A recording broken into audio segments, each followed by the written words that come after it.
Solar സമരം ഒത്തുതീർപ്പാക്കിയതിനു പിന്നിൽ വലിയ തിരക്കഥ എന്ന് വെളിപ്പെടുത്തൽ. സമരം തുടങ്ങും മുൻപ് തന്നെ ഒത്തുതീർപ്പ് ചർച്ചകൾ നടത്തിയിരുന്നു എന്ന് ചെറിയാൻ ഫിലിപ്പ് തുറന്നടിച്ചു.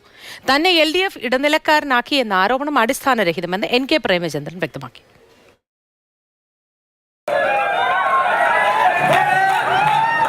സോളാർ കേസുമായി ബന്ധപ്പെട്ട് CPM നടത്തിയ സെക്രട്ടേറിയറ്റ് വളയൽ സമരം ജുഡീഷ്യൽ അന്വേഷണം എന്ന ഒത്തുതീർപ്പിലൂടെ അവസാനിപ്പിച്ചെന്ന വെളിപ്പെടുത്തൽ വലിയ വിവാദങ്ങൾക്കാണ് വഴിവെച്ചിരിക്കുന്നത്. സോളാർ സമരം തുടങ്ങും മുമ്പ് തന്നെ ഒത്തുതീർപ്പ് ചർച്ചകൾ തുടങ്ങിയെന്നാണ് ചെറിയാൻ ഫിലിപ്പ് വെളിപ്പെടുത്തുന്നത്. സമരം 12-ാം തീയതി തുടങ്ങുന്നതിന് മുമ്പ് ബ്രിട്ടാസിനൊപ്പം താൻ തിരുവഞ്ചൂർ രാധാകൃഷ്ണനെ കണ്ട് ചർച്ച നടത്തി. അദ്ദേഹത്തിന്റെ വീട്ടിൽ പോയാണ് സംസാരിച്ചതെന്നും ചെറിയാൻ ഫിലിപ്പ് പറയുന്നു. തിരുവഞ്ചൂരിന്റെ ഓഫീസിൽ ബ്രിട്ടാസും ഞാൻ ഒരുമിച്ചാണ് പോയത്. അവിടെ നിന്നാണ് തുടങ്ങുന്നത്. തിരുവഞ്ചൂരാഷ്ട്ര വീട്ടിൽ നിന്ന് ഞാൻ നടത്തുന്ന ചർച്ചകളിൽ നിന്നാണ് തുടങ്ങുന്നത്. സോളാർ സമരം അവസാനിപ്പിക്കുന്നതിനായി ഒരു ഇടനില ചർച്ചയ്ക്കും ഭാഗമായിട്ടില്ലെന്ന് NK പ്രേമചന്ദ്രൻ MP. സമരം പൊടുന്നനെ അവസാനിപ്പിച്ചു എന്നത് ശരിയാണെന്നും തീരുമാനമെടുത്ത ശേഷം CPM നേതാക്കൾ ഘടകകക്ഷികളെ അറിയിക്കുകയായിരുന്നുവെന്നും പ്രേമചന്ദ്രൻ.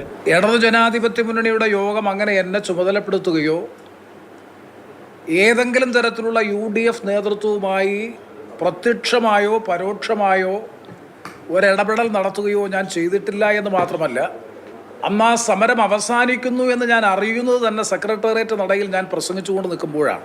സർക്കാർ ആഗ്രഹിക്കുന്ന സ്ഥലത്താണ് സമരം അവസാനിച്ചത്. സമരം കൈവിട്ടതിനെക്കുറിച്ച് CPM ആണ് പറയേണ്ടത്. ചർച്ചയ്ക്ക് മുൻകൈയെടുത്തത് ആരാണെന്ന് ഇപ്പോൾ പറയുന്നില്ലെന്നും കിട്ടിയ സാധ്യത ഉപയോഗിച്ചെന്നും തിരുവഞ്ചൂർ രാധാകൃഷ്ണൻ മാതൃഭൂമി ന്യൂസിനോട് പറഞ്ഞു. ഞങ്ങൾക്കൊരു സാധ്യത കിട്ടി. ആ സാധ്യത ഞങ്ങൾ പൂർണ്ണമായി വിനിയോഗിച്ചു.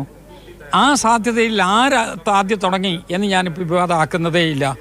ഗവൺമെൻറ്റിന് വേണ്ടിയിരുന്നത് എന്താണ്? ഗവൺമെൻറ്റിന് അനാവശ്യമായ ചില ഡിമാൻഡുകൾ വെച്ചുകൊണ്ട് സമരം നടത്തിക്കൊണ്ടിരിക്കുന്ന ആളുകൾ, അവർക്ക് സമരം മുന്നോട്ട് കൊണ്ടുപോകാൻ പറ്റാത്ത സിറ്റുവേഷൻ ഗവൺമെൻറ് ഉണ്ടാക്കണം. അതാണ് ബുദ്ധിയുള്ളൊരു ഗവൺമെൻറ് ചെയ്യേണ്ടത്. അതാണ് ഞങ്ങളും ചെയ്തത്. സോളാർ കേസ് വീണ്ടും കത്തുമ്പോഴും വിശ്വസനീയമായ വാദങ്ങൾ ഇപ്പോഴുമില്ല. പല അവ്യക്തതകൾ നിഴലിച്ചു നിൽക്കുന്നു.